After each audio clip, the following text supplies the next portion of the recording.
ہزاروں سال پہلے کی بات ہے. کسی سلطنت پر ایک بادشاہ حکومت کرتا تھا. اس کی سلطنت بڑے وسیع رقبے پر پھیلی ہوئی تھی. اس کا ایک نہایت خاص وزیر تھا جس پر بادشاہ بہت اعتماد کرتا تھا. اپنی سلطنت کے بارے میں جو بھی مشورہ کرنا ہوتا وہ اسی سے ہی کرتا تھا. ایک دن بادشاہ کے دل میں پتہ نہیں کیا آیا. اس نے وزیر سے پوچھا کہ تمہاری زندگی کی سب سے بڑی خواہش کیا ہے؟ وزیر اس سوال پر بڑا حیران ہوا. بادشاہ سلامت، میری تو بس یہی خواہش ہے کہ آپ کی خدمت میں ہی میری زندگی گزر جائے. بادشاہ اس کی بات سن کر مسکرایا. مجھے تمہاری وفاداری پر پورا یقین ہے، اس لیے اس بات کو رہنے دو. مجھے اپنی زندگی کی سب سے بڑی خواہش بتاؤ. وزیر تھوڑی دیر خاموش رہا اور پھر عاجزی سے بولا، بادشاہ سلامت، آپ ایک بہت بڑی اور شاندار سلطنت کے سلطان ہیں. مجھے آپ پر بڑا رشک آتا ہے اور کبھی کبھی میں سوچتا ہوں کہ اگر میں آپ کی سلطنت کے صرف 10ویں حصے کا ہی مالک ہوتا تو کتنا خوش نصیب ہوتا. بادشاہ یہ بات سن کر بے اختیار ہنس پڑا.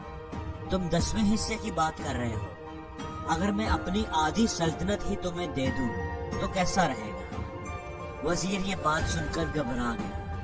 بادشاہ سلامت، آپ تو ہمارے سلطان ہیں، آپ کے لیے تو ہماری جان بھی قربان. یہ آپ کیسی بات کر رہے ہیں؟ بادشاہ نے کہا کہ میں بالکل سنجیدہ ہوں. اگر تم آدھی سلطنت کے مالک بننا چاہتے ہو تو تمہیں ایک آزمائش سے گزرنا پڑے گا. بادشاہ نے کاتب کو بلایا اور 2 فرمان جاری کر دیے. پہلا فرمان یہ تھا کہ میری آدھی سلطنت اس وزیر کے نام کر دی جائے، اور دوسرا فرمان یہ تھا کہ اس وزیر کا سر قلم کر دیا جائے. وزیر یہ سب دیکھ کر پریشان ہو گیا. بادشاہ سلامت، مجھ پر رحم کریں. میں نے تو ساری زندگی آپ کی خدمت کی ہے. میں نے تو آپ کے کہنے پر ہی اپنی خواہش بیان کی تھی. آپ مجھے یہ سزا نہ دیں. بادشاہ نے کہا کہ میں تمہیں 30 دنوں کی مہلت دے رہا ہوں. ان 30 دنوں میں تم نے 3 سوالوں کے جواب تلاش کرنے ہیں. اگر تم کامیاب ہو گئے تو دوسرا فرمان یعنی موت کا فرمان کینسل ہو جائے گا اور تمہیں آدھی سلطنت مل جائے گی. اور اگر تم ناکام ہو گئے تو دوسرے فرمان کے مطابق 30 دن کے بعد تمہارا سر قلم کر دیا جائے گا. اب غور سے میری بات سنو. پہلا سوال یہ ہے کہ انسان کی زندگی کی سب سے بڑی سچائی کیا ہے؟ دوسرا سوال ہے کہ انسان کی زندگی کا سب سے بڑا دھوکہ کیا ہے؟ اور تیسرا سوال، انسان کی زندگی کی سب سے بڑی کمزوری کیا ہے؟ بادشاہ نے تینوں سوالوں سے تھمائے اور کہا کہ جاؤ، ان سوالوں کے جواب تلاش کر کے 30 دن کے اندر اندر میرے پاس واپس آؤ. تمہارا وقت شروع ہو گیا ہے. اب وزیر بیچارہ پریشان، مرتا کیا نہ کرتا، ان سوالوں کے جواب تلاش کرنے کی لگن میں لگ گیا. اب وہ تھا تو وزیر. اس نے دارالحکومت کے دانشمندوں، مفکروں اور ذہین لوگوں کو بلایا، اکٹھا کیا اور وہ سوال ان کے سامنے رکھ دیے. سب نے اپنی اپنی عقل، سمجھ اور تجربے کے حساب سے ان سوالوں کے جواب دینے کی کوشش کی، لیکن کسی کا جواب وزیر کے دل کو نہ بھایا.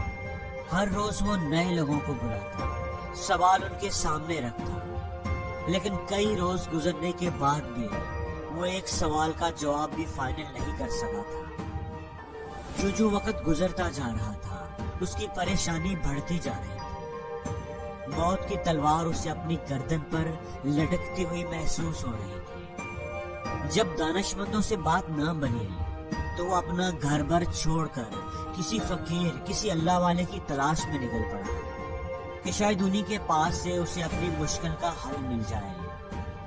کئی دنوں تک وہ جنگلوں اور پہاڑوں کی خاک چھانتا رہا، وادیوں میں گھومتا رہا. جہاں کہیں بھی اسے کسی بزرگ، کسی نیک آدمی کا پتہ چلتا وہ اس کے پاس پہنچ جاتا، لیکن کوئی بھی اس کی مدد نہ کر سکا.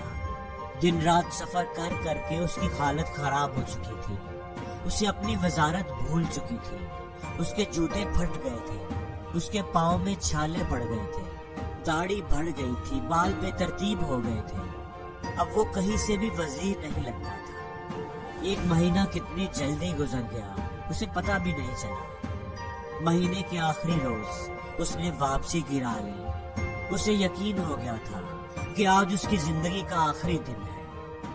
محل کے پاس پہنچتے پہنچتے اس کی ہمت جواب دے گئی تھی۔ وہ تھوڑا آرام کرنے کے لیے ایک درخت کی چھاؤں میں جیسے لیٹ سا گیا۔ آخر آپ صحیح جگہ پر پہنچ گئے ہیں، اسے ایک آواز آئی۔ آپ کے تینوں سوالوں کے جواب صرف میرے ہی پاس ہیں۔ یہ آواز سن کر وہ بے اختیار اچھل پڑا۔ اس کے جسم میں تو جیسے جان آ گئی تھی۔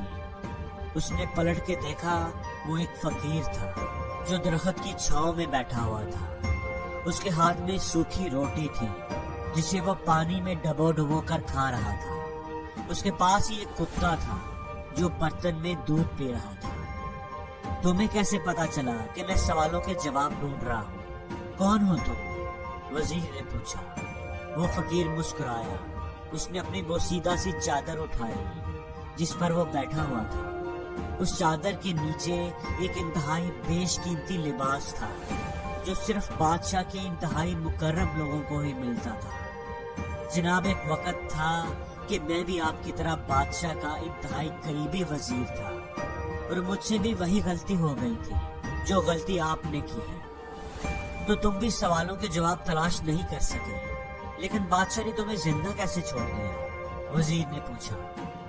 نہیں جناب، مجھے ان سوالوں کے صحیح جواب مل گئے تھے، اور بادشاہ نے اپنے وعدے کے مطابق اپنی آدھی سلطنت مجھے دے دی تھی، لیکن میں نے اس سلطنت کے پروانے کو پھاڑ کر بادشاہ کے حوالے کر دیا تھا کہ یہ سلطنت آپ کو ہی مبارک ہو، اور خود اس کٹیا میں آ کر بیٹھ گیا۔ وزیر حیرت سے اس کی بات سن رہا تھا۔ اس نے دل ہی دل میں سوچا کہ یہ کتنا بیوقوف آدمی ہے کہ بادشاہت چھوڑ کر فقیر بنا بیٹھا ہے۔ لیکن یہ وقت اس کی حماقت پر افسوس کرنے کا نہیں تھا، بلکہ اپنی جان بچانے کا تھا۔ وہ اس فقیر کے قدموں میں گر کر گڑ گڑانے لگا، مہربانی کر کے میری زندگی بچا لو، مجھے ان سوالوں کے جواب دے دو۔ فقیر نے کہا کہ میں تمہاری مدد کرتا ہوں، پہلے 2 سوالوں کے جواب میں تمہیں مفت میں دے دیتا ہوں، لیکن تیسرے جواب کے لیے تمہیں قیمت ادا کرنی پڑے گی۔ میں اپنی جان بچانے کے لیے ہر قیمت ادا کرنے کو تیار ہوں۔ وزیر فوراً بولا۔ فقیر نے کہا کہ پہلے سوال کا جواب سنو۔ زندگی کی سب سے بڑی سچائی موت ہے۔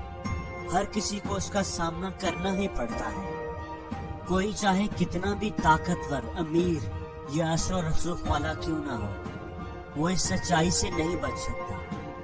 اور دوسرے سوال کا جواب یہ ہے کہ انسان کی زندگی کا سب سے بڑا دھوکہ زندگی ہے۔ ہم میں سے ہر کوئی زندگی کو دائمی سمجھ کر اس کے دھوکے میں آ جاتا ہے۔ وہ دونوں ہی جواب وزیر کو صحیح لگے تھے۔ فقیر کی باتوں میں سچائی تھی، ان کو جھٹلایا نہیں جا سکتا تھا۔ اچھا، تو تیسرے سوال کے لیے تمہاری کیا شرط ہے؟ وزیر نے آہستہ آواز میں پوچھا۔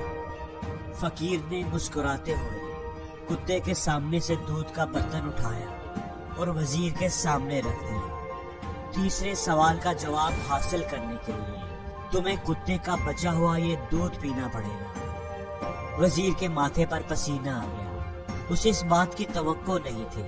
کتے کا بچا ہوا دودھ بھلا کوئی کیسے پی سکتا ہے؟ اس نے نفرت سے دودھ کی طرف دیکھا اور پیچھے ہٹ گیا۔ فقیر اس کی حالت دیکھ کر مسکرانے لگا۔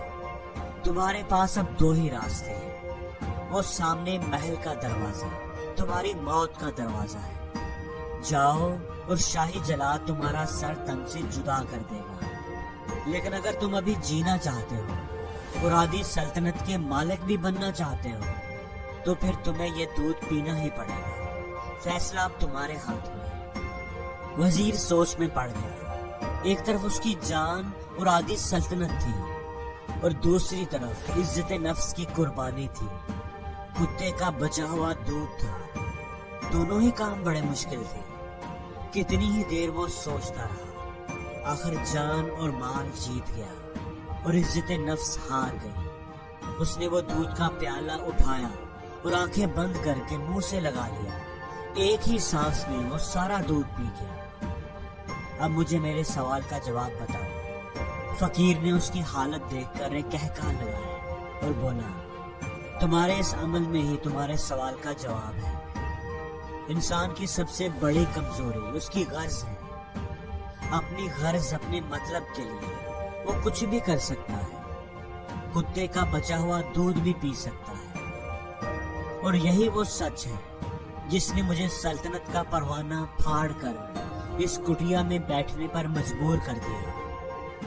میں جان گیا تھا کہ جو میں موت کو فراموش کرتا جاؤں گا اور زندگی کے دھوکے میں آتا جاؤں گا، اتنا ہی میں غرض کی دلدل میں دھستا چلا جاؤں گا. اور مجھے روز اس دلدل میں سانس لینے کے لیے غرض کا غلیظ دودھ پینا پڑے گا. تم بھی اگر زندگی کی ان تلخ حقیقتوں کو جان لو گے تو تمہاری زندگی بھی اچھی گزرے گی. وزیر شرمندگی کی حالت میں فقیر کی کٹیا سے باہر نکل آیا اور بادشاہ کے محل کی طرف چل پڑا. فقیر کی باتیں اس کے ذہن میں گھوم رہی تھی. اپنی عزت نفس کی قربانی دے کر اسے اپنے گھٹیا پن کا احساس ہو رہا تھا. اسے لگتا تھا کہ اس نے کوئی بہت بڑا جرم کیا ہے.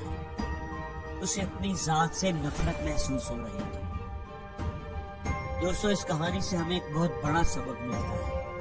ہمیں زندگی کے ان بنیادی سوالوں پر ضرور غور کرنا چاہیے کہ ہم لوگ کہیں زندگی کے دھوکے میں آ کر غرض کے پیچھے تو نہیں بھاگ رہے. ہم کہیں اپنی موت کو فراموش تو نہیں کر بیٹھے. ہم کہیں اس کہانی کے وزیر تو نہیں بن گئے جو اپنی خواہشات کی دلدل میں دھنس کر غرض کا غلیظ پیالہ پینے پر مجبور ہے. اور زندگی میں ہر روز کچھ نیا سیکھو، نیا سوچو، نیا کرو.